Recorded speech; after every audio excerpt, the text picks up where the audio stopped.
My wife insisted I impregnate her best friend.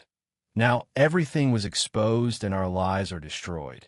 I still remember the night I discovered the key clue, a crumpled note tucked between our favorite books on the shelf. Its faded handwriting read, "Do you trust me enough to shatter everything?" The words seemed to echo the core contradiction of my life, shattering the calm I once believed defined my marriage. It was as if fate had slammed the door open on secrets I never imagined existed. In that single moment, I realized that nothing would ever be the same.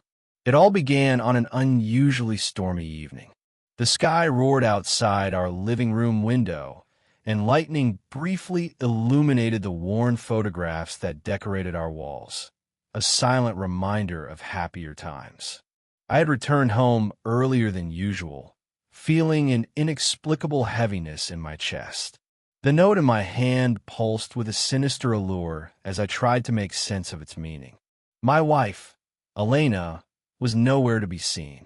Instead, I found her in the dim light of our study, speaking softly on the phone. "Do you understand what I'm asking?" Elena's voice was gentle, yet laced with an edge of determination. The conversation was too hushed, too secretive for the casual tone of our home. I lingered in the doorway, heart pounding, trying to catch snippets of her words, but the connection was too garbled. After she ended the call, our eyes met. There was an intensity in her gaze, an emotion that was both alluring and foreboding. "John, we need to talk," she said quietly, beckoning me to sit beside her on the worn sofa. "It's about Lena." I froze. Lena, the name, though it belonged to Elena's closest friend, suddenly held a weight of its own. Before I could inquire further, Elena continued, "I know this might seem unbelievable, but Lena, she's been feeling lost, desperate to feel something real. And I believe that you can help her find that." Her words struck me like a jolt. My mind raced, and conflicting emotions swirled in my chest. "Help her? What exactly do you mean?"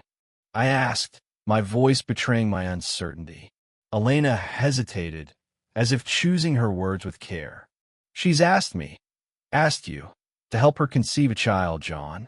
She feels that motherhood might anchor her in a way she's never known." My breath caught in my throat.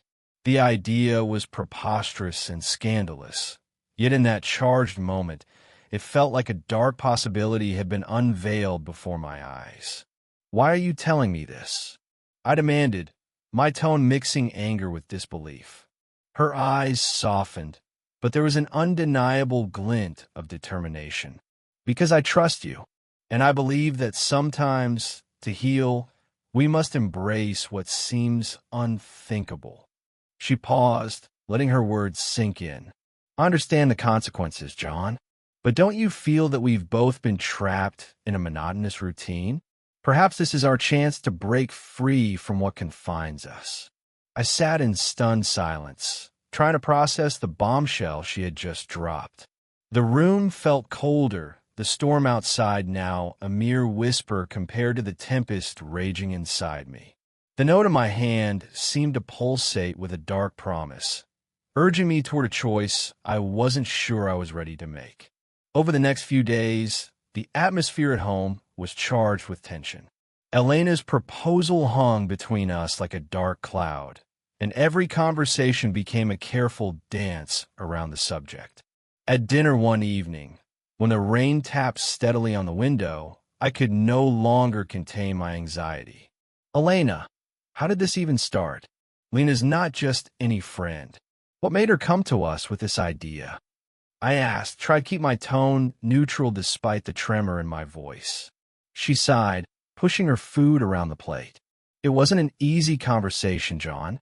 Lena confided in me about her loneliness, her fear of never finding fulfillment. And then, one night, she told me that she wanted something more, something real. I was torn between loyalty to you and wanting to help her. I believe this might be a way to heal all our wounds." Her confession deepened the chasm between rationality and emotion inside me. I couldn't help but think of our once pure marriage, now entangled in secrets and unspoken desires. The idea of getting involved with Lena felt like stepping off a cliff without knowing what lay below. And yet, part of me was captivated by the prospect of breaking free from the predictable confines of our life. That very night, unable to sleep, I paced the hallways of our silent house. Each creak of the wooden floor and each whisper of the wind through the cracks in the window became a metaphor for the secrets we harbored.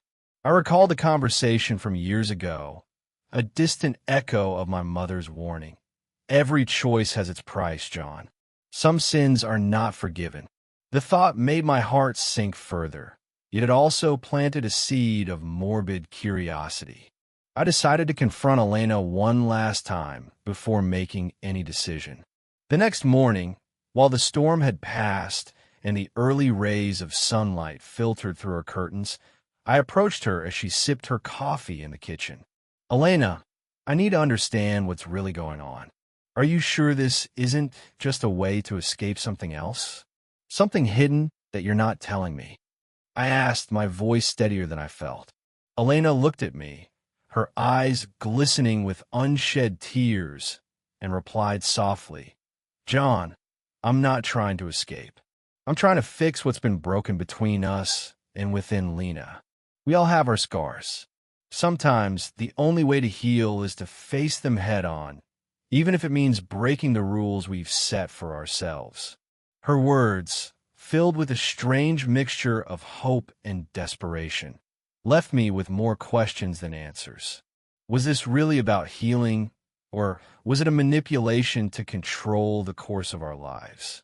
My mind raced with images of Lena, her quiet smiles, her secretive glances, and the vulnerability that now seemed to beckon me towards the edge of an abyss. That afternoon, as I walked the city streets trying to clear my mind, I received a cryptic text from an unknown number. Meet me at the old pier at dusk. The truth awaits. The message sent a shiver down my spine, and I couldn't help but wonder if it was connected to Elena's revelation. My heart pounded with both fear and anticipation. Could someone else be entangled in this web of secrets? Was there another layer to this mystery that I had yet to uncover? At dusk, I found myself standing at the deserted pier, where the crashing waves provided a somber soundtrack to my turmoil. A figure emerged from the shadows, a woman with familiar eyes that I recognized from fleeting moments around town. John, she whispered, her voice trembling, I know what's happening between you, Elena, and Lena. And you need to know, this isn't just about fulfilling a desire. There are forces at work here that will tear apart everything you hold dear. The unexpected encounter left me reeling. The woman's warning was as enigmatic as it was chilling, and it forced me to reconsider the gravity of Elena's proposition. I left the pier with more questions than answers, the seeds of doubt firmly planted in my mind. Back at home that night, I sat alone in the dark, the silence of the house magnifying my inner turmoil. Every decision, every whispered conversation, every secret glance now loomed large. I felt as though I was standing on a precipice, teetering between the life I knew and an uncertain abyss that threatened to consume me. The crumpled note in my pocket served as a grim reminder that sometimes the search for fulfillment can lead us down the most treacherous paths. In a hushed, trembling voice, I recorded my thoughts in a journal. I never imagined I'd be here, caught between love, betrayal, and a desire to heal wounds that might never truly close. Elena's proposal has awakened something dark within me, an excitement mingled with dread. And now, with warnings from strangers and the weight of unspoken truths, I fear that every step I take might be my last step into irrevocable darkness. The night grew deeper, and I couldn't shake the feeling that the final piece of this twisted puzzle was just around the corner. As the clock ticked inexorably toward midnight, I promised myself that by tomorrow, I would confront Elena again. I needed to understand her true motives, to see if there was any hope of redemption in this labyrinth of secrets and forbidden desires. With that promise, the chapter closed on a night filled with unanswered questions and a suspense that refused to fade. The stage was set for the storm of emotions and conflicts that was about to engulf our lives, a storm that promised to leave nothing untouched in its wake.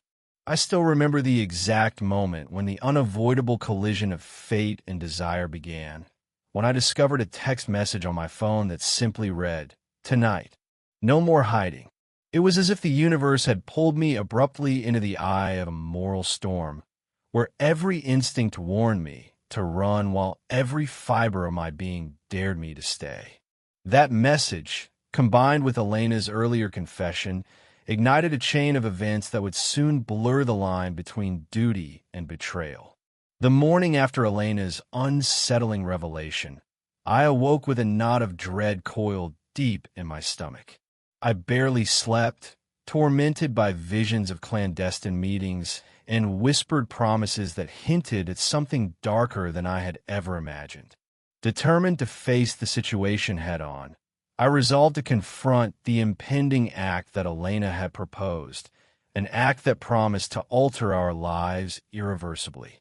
At noon, I arrived at the modest, discreet apartment Lena had rented for herself, a temporary refuge away from prying eyes. The air inside was cool and sterile, illuminated by the harsh glare of a single overhead light that did little to conceal the tension suffusing every corner of the room. Lena was waiting for me, her expression a tangled mix of anticipation and nervous uncertainty. "John," she greeted in a hushed tone, her voice barely above a whisper as she motioned for me to sit. "I know this isn't easy for you." Before I could respond, the atmosphere crackled with the weight of unspoken confessions. Lena's eyes, dark and searching, met mine with a vulnerability that I hadn't seen before. "I want this, John. I need this," she continued, her hand trembling slightly as she reached out to clasp mine. "It's not just about having a child. It's about feeling alive, about breaking free from the emptiness that's been suffocating me." Her words struck a chord inside me, evoking a cocktail of emotions: guilt, curiosity, and a perverse sense of responsibility. "But Lena," I countered, my voice shaking, "this isn't just a simple decision. It's betrayal, a betrayal of everything I've ever believed in." Lena's lips quivered as she replied, "I understand that. I know it's wrong, but I'm drowning, John. I need a lifeline, and I'm hoping you can be that for me." At that moment, the room fell into a heavy silence, punctuated only by the distant hum of traffic and the steady drip of a leaking tap. The conversation quickly shifted from mere words to an unspoken agreement. The forbidden act was set to proceed that very evening. The hours leading up to our encounter were a frenzied blur of anxiety and fleeting, desperate conversations. I found myself caught in an internal battle, my mind echoing Elena's earlier words about healing and breaking free. I recalled her pleading look and Lena's vulnerable eyes. Yet every rational thought screamed that this was a line not to be crossed, a line that, once breached, would forever tarnish the sanctity of my marriage. At twilight, the city outside was cloaked in a deceptive calm. I hurriedly returned home to collect myself and gather my scattered thoughts before leaving for Lena's apartment once more. In the quiet of our dimly lit living room, I attempted to reassure Elena over the phone. "I'm leaving soon," I said, trying to infuse my word with a steadiness I did not feel. "But are you sure about this? About everything?" Her voice, laced with both determination and sorrow, answered, "John, I've made my decision. I'm not asking you to replace me. I'm asking for something none of us have ever dared to try before. Just trust me for once." With that final exchange, the last vestiges of certainty in me dissolved into a pool of guilt and apprehension. I couldn't shake the image of Lena's desperate gaze or Elena's pained expression, each one a mirror reflecting the twisted complexity of our desires. At Lena's apartment, the tension was palpable. As soon as I walked through the door, Lena's eyes flickered with a mix of hope and fear. "John, I didn't think you'd come," she stuttered, barely masking her apprehension. "Neither did I," I replied, my voice low and strained. "But here we are." The conversation turned briskly to logistics, a series of terse questions and tentative reassurances as we tried to set aside the moral quagmire for just a few hours. I remember Lena saying, "I've been waiting for this moment for so long, even if it means facing consequences I can't yet fathom." Her words, laced with both longing and resignation, deepened my internal struggle.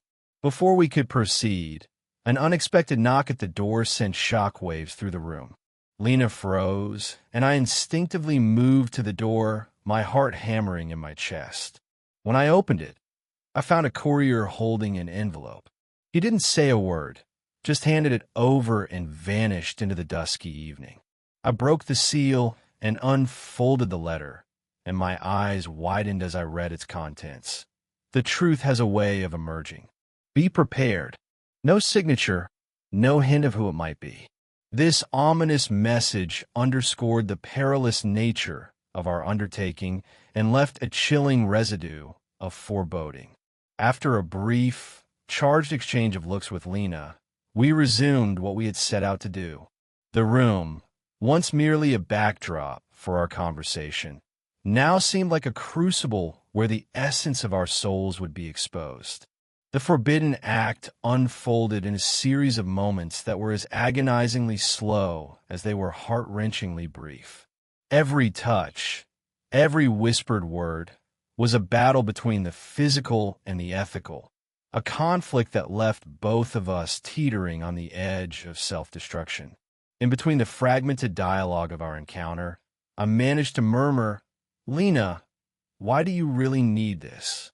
What is it that you're trying to escape?" Her response was barely audible. "I'm trying to escape the shadow of a life that's always felt empty. I'm not just seeking a child.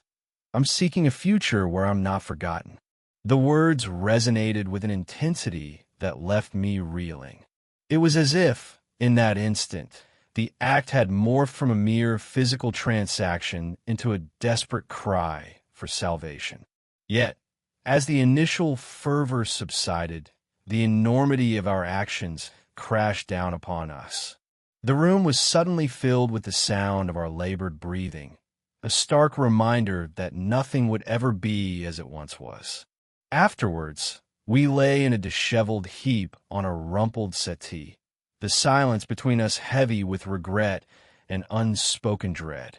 Lena's eyes wandered around the room, searching for something, anything, to cling to in the aftermath of our forbidden act. I, on the other hand, was lost in the depths of my own turmoil. "I'm sorry, John," Lena finally whispered, her voice cracking under the weight of emotion. "I didn't mean for it to feel like I was forcing you into this." I managed a hollow laugh. "I'm sorry too, Lena. I'm not sure any of us did this willingly." Her reply was a mere shake of her head as she tried to hide her tears. The act, intended to be a solution to our collective pain, had instead opened a Pandora's box of moral complexities that threatened to engulf us all. In the quiet aftermath of our encounter, as I left Lena's apartment to return to a home that now felt like a battleground of hidden truths and fractured loyalties, I couldn't help but notice the chill that had settled into the very air around me. I was a man who had crossed a line he never intended to cross, a line that now stretched impossibly between love, duty, and betrayal. On the drive back home, my thoughts oscillated wildly. Every red light, every empty street corner, served as a stark reminder of the impending storm of consequences. I replayed Lena's whispered pleas and Elena's distant yet haunting reassurances over and over in my mind. The choices I had made, driven by a blend of desperation and a misguided hope for redemption, now loomed over me like an inevitable reckoning. That night, as I finally lay in bed with darkness pressing in from every side, the silence was punctured by the echo of a decision that could not be undone. I whispered to myself, "What have I done?" The question hung in the air, unanswered, as I stared at the ceiling, haunted by the magnitude of the betrayal. My thoughts were a turbulent mix of regret and a strange, twisted relief, each emotion battling for dominance in a mind forever scarred by the night's events. Before sleep could claim me, a final message flashed on my phone, a single, unadorned sentence. "This is only the beginning." The words sent a final chill down my spine, leaving me suspended in a limbo of dread and anticipation for what the morrow might bring. As the chapter closed, I realized that the forbidden act had not merely been a momentary lapse in judgment. It had set me on a path of relentless descent into emotional turbulence, a path filled with twists, hidden agendas, and a haunting sense that every secret carries a price. And as I drifted into an uneasy sleep, I couldn't help but wonder, was there any turning back from the precipice I now faced, or was I doomed to be consumed by the darkness I had unleashed?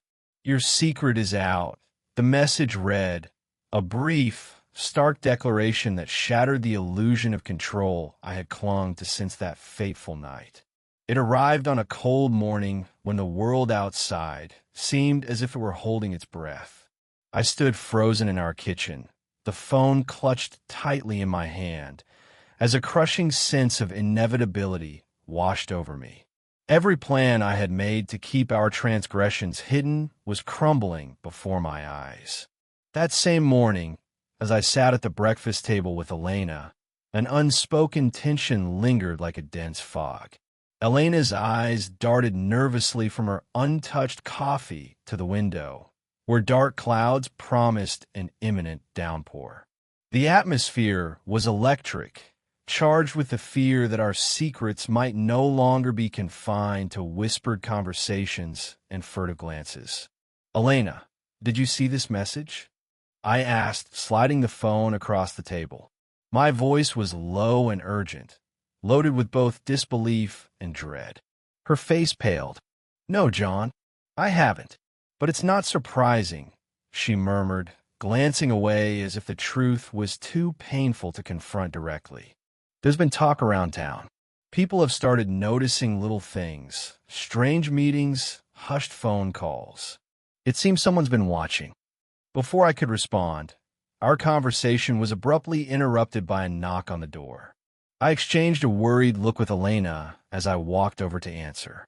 Standing there was Mr. Gray, a mutual friend and a figure known for his unwavering candor. His eyes bore an intensity that belied his calm exterior. "John, Elena," he said, his tone measured but serious, "we need to talk. There's been a rumor, something about your involvement with Lena. I didn't want to believe it, but the whispers are getting louder. I'm worried about you both." The room fell silent. Elena's hand trembled as she reached for Mr. Gray's, while I struggled to maintain composure. "What exactly have you heard?" I demanded, trying to keep my voice steady.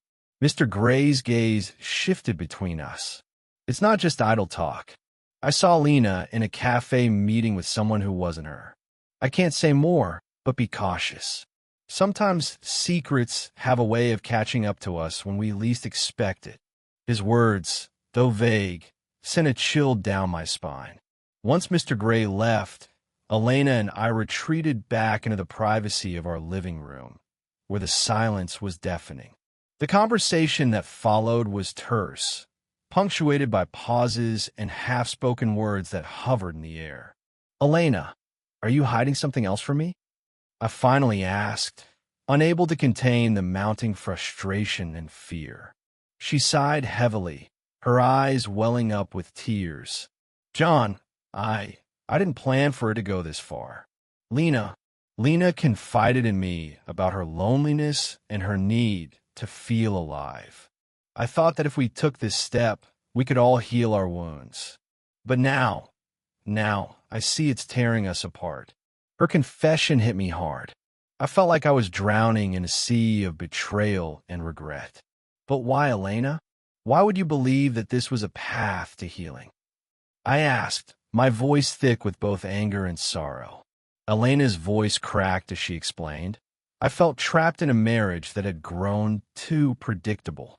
I thought that by helping Lena, we might bring some excitement back into our lives, reignite that spark. I never imagined it would lead to this chaos. In that moment, my own guilt surged to the forefront. I recalled the tender yet desperate moments with Lena, the way her eyes had pleaded with me for a chance at redemption, the trembling vulnerability in her voice. I remembered the hollow laughter that followed our act, and the pervasive sense of loss that crept in afterward. I had thought I was acting for the greater good, to breathe new life into our stagnant relationship, but all I had done was fracture the delicate foundation of trust. Later that day, I decided to drive to the hospital for a routine checkup, a feeble attempt to escape the storm brewing at home. The hospital corridors were abuzz with the usual activity, yet I couldn't shake the feeling that every step I took was being watched. In the waiting room, I overheard a conversation between two nurses. One of the doctors mentioned something about a woman who's pregnant under very unusual circumstances, one whispered. It seems like her family might be involved in some scandal. My heart raced as I pieced together the fragments of conversation with the mess of emotions swirling inside me. Was Lena's pregnancy already confirmed? And if so, how would that alter the already precarious balance between Elena, Lena, and me? By late afternoon, Elena's phone buzzed relentlessly. She sat in our study, the flickering light of the screen illuminating her anxious expression. John, someone is calling me nonstop, she said, her voice laced with panic. I'm afraid it's someone from the hospital, or maybe even Lena's family, someone who might know more than we do. I tried to soothe her, but my own anxiety was unmistakable. Elena, we need to find out what's going on. Let's call Lena together, I suggested, hoping that a joint conversation might reveal the truth and perhaps offer some semblance of control over the situation. After a few rings, Lena answered. Her voice was subdued, almost resigned. John, Elena, she greeted before a long silence set in. Finally, she spoke. I'm not in a position to talk right now. I need time to process everything. That response, more than any explicit words, underscored the enormity of our predicament. It was as if the weight of our actions had grown too heavy to be borne by any of us, leaving only fragments of doubt and fear in its wake. The following night, unable to bear the uncertainty, I made an unplanned visit to Lena's apartment. The building was old, its corridors dimly lit by flickering fluorescent lights that added to the pervasive sense of decay and foreboding. When I arrived, I found Lena sitting by the window, staring blankly at the rain-soaked street below. Lena, we need to talk, I said firmly, stepping into the sparse room. Her eyes met mine, and I saw a deep sadness there, a reflection of the inner turmoil that I had come to know too well. She sighed, her voice trembling. I'm sorry, John. I never meant for this to become so complicated. I clenched my fists, the conflicting emotions boiling over. Complicated? Lena, our lives are unraveling. I thought I could control this, that I could somehow fix the mistakes we made, but now it feels like everything is falling apart. Lena's gaze dropped to the floor. I wanted a way out, a chance to be loved and to feel something real. I didn't think it would hurt so many people. I'm scared, John. I'm terrified of what's coming next. Her confession stirred something deep within me. For a long moment, I stared at her, the weight of our shared guilt and despair pressing down on me like an anchor. "Do you regret it?" I asked quietly. "Do you regret everything?" Tears welled up in her eyes as she replied, "Every day, John. Every single day." It was in that moment of raw vulnerability that I made an unexpected choice. "Maybe we need to come clean," I said suddenly, the words tumbling out in a rush. "Maybe it's time we face the consequences head on, instead of letting this poison us from the inside." Lena looked up, startled by the shift in my tone. "But what about Elena? And what about the child?" she stammered. I hesitated, knowing that confessing everything could mean the end of everything I once held dear. Yet the alternative, continuing to live in a web of lies, seemed even more unbearable. "I don't know," I admitted, "but we can't hide anymore. We need to decide what's right before it's too late." Our conversation was interrupted by the sound of footsteps outside the door. Lena quickly wiped her tears and moved to close it, while I peered through the peephole. There, in the dim hallway, stood a figure whose presence sent a jolt of recognition through me. It was Mr. Gray again. His unexpected return was a stark reminder that our secrets were not confined to whispered conversations. They were being exposed to the world. I opened the door cautiously. "Mr. Gray, what are you doing here?" I demanded, my voice tight with tension. He stepped inside, his expression grave. "I'm afraid the situation is more serious than I thought," he said quietly. "There's talk of a scandal, and it's reaching the media. If this gets out, it could ruin all of you." The news hit me like a punch to the gut. The idea of public shame, of having every misstep laid bare for the world to judge, was almost too much to bear. "What do you mean?" I asked, desperation lacing my voice. Mr. Gray shook his head. "I can't say everything, but the whispers in town have grown into shouts. People are starting to connect the dots between your family and Lena's secret meetings. You need to decide now, control the narrative, or let it spiral out of control." With those ominous words echoing in my mind, I felt the full weight of our collective choices pressing down on me. I returned to Lena's apartment, my thoughts swirling with images of public humiliation and shattered lives. The entire ordeal had morphed from a desperate, hidden attempt at escape into a ticking time bomb, ready to obliterate everything we had built. That night, as I drove home through rain-slick streets, the city lights blurred into a disorienting mosaic of color and sound. Every passing street lamp, every empty road sign seemed to whisper the same bleak truth. There was no escape from the consequences of our actions. The act we had committed was no longer just a personal betrayal. It had become a public scandal waiting to happen. Back at home, I found Elena pacing in the living room, her face etched with worry. "John, what have we done?" she asked, her voice barely a whisper. In that moment, the gravity of the situation settled over us like a suffocating blanket.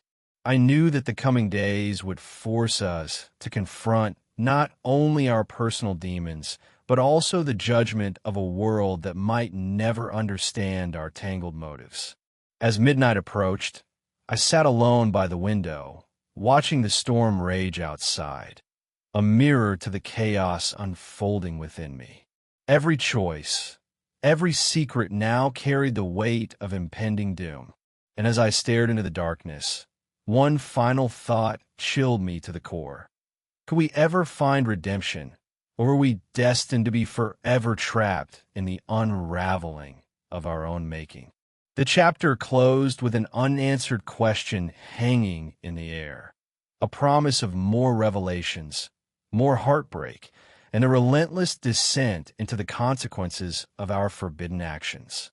The clock ticked on, each second a stark reminder that the weight of our decisions would soon be impossible to bear. "Everything we thought was hidden is now laid bare," the text read. I stared at my phone in disbelief as the harsh reality crashed down. Our secrets were no longer confined to the shadows. They were exploding into the light. That single message was the spark that ignited the long-dormant fuse of truth, setting off a chain reaction I could no longer ignore. The morning after the ominous message was chaotic from start. I awoke to the sound of a door slamming and muffled voices in the hallway. Rushing to the living room, I found Elena and Lena engaged in a tense, hushed argument. Their faces were drawn, eyes filled with equal parts fear and defiance. The scene was a stark contrast to the brittle calm we had managed to maintain over the past weeks. "Elena, Lena, what's happening?" I demanded, my voice trembling with a mix of anger and desperation. Elena's eyes darted toward mine, and for a moment, I saw a flash of resignation. "John, we need to talk." "Now," she said sharply. Lena remained silent, her gaze fixed on a spot on the floor as if trying to escape the impending storm. We gathered around the small coffee table, the tension so thick I could almost touch it. Elena took a deep breath before speaking. "John, I can't keep lying. We have been living in a maze of secrets, and it's time you know the whole truth." Lena's voice cut in quietly. I never wanted it to be like this. I only wanted to feel something real, to break free from my emptiness. Her words trembled with raw vulnerability, and in that moment, the boundaries between right and wrong blurred even further. Before I could respond, the front door burst open. Mr. Gray, whose warnings had haunted our recent days, stood there with a look of grim determination. "I'm sorry to intrude," he said, his tone measured but urgent. "But this conversation has become public. Rumors, scandals, they're not confined to whispers anymore. We're all at risk." Mr. Gray's arrival punctuated the reckoning. "What do you mean, public?" I asked, my voice rising. He exchanged a look with Elena before replying. "Someone has been leaking our secrets. There's a meeting tonight at the community center. I overheard it. A group of people, some influential, discussing your situation. They're hungry for scandal, and if you don't control the narrative, this will destroy all of you." A shudder ran through me as the implications sank in. The private betrayals that had haunted my nights were now set to become a public spectacle. Elena's eyes filled with tears as she whispered, "I never intended for any of this to happen. I thought we could fix everything before it exploded." The revelation hit me hard. I could sense the fragile balance of our lives shattering before my eyes. The boundaries we had once thought unbreakable now reduced to splinters. "What do we do now?" I asked, my tone both pleading and resolute. "We can't let them tear us apart further. We have to face this together." For a few agonizing moments, silence reigned. Then Lena spoke up, her voice steadier than before.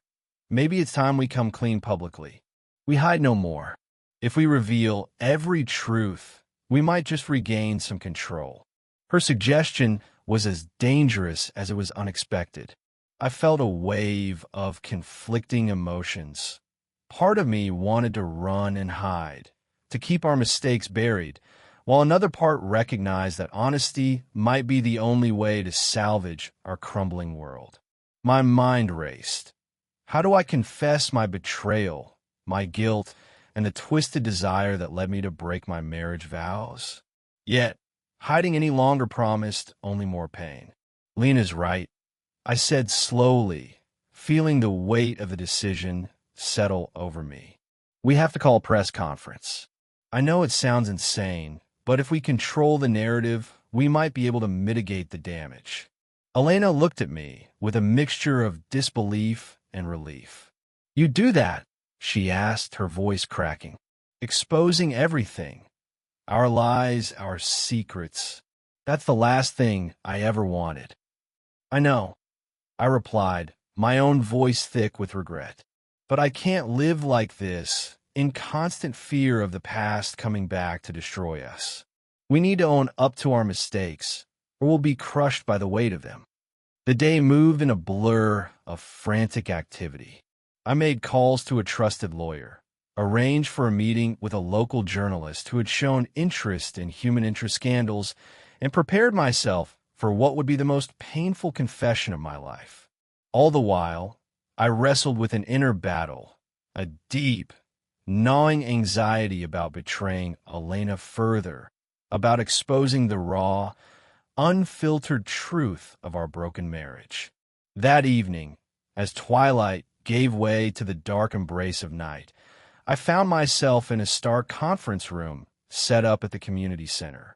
The room was filled with a mix of local reporters, curious onlookers, and a few sympathetic faces from our community.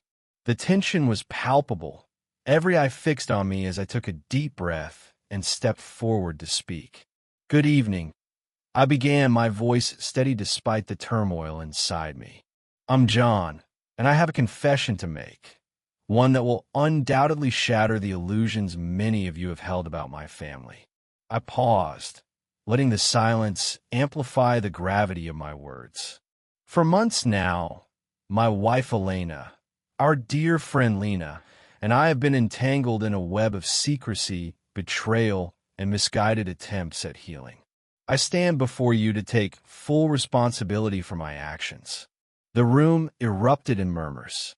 Elena's face was a mask of conflicting emotions, pain, anger, and a glimmer of hope, while Lena sat with tears streaming down her cheeks, her eyes fixed on the floor.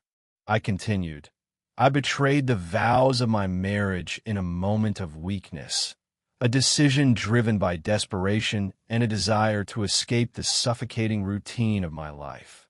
I thought that by helping Lena, by engaging in an act that defied conventional morality, I could somehow fix what was broken in all of us.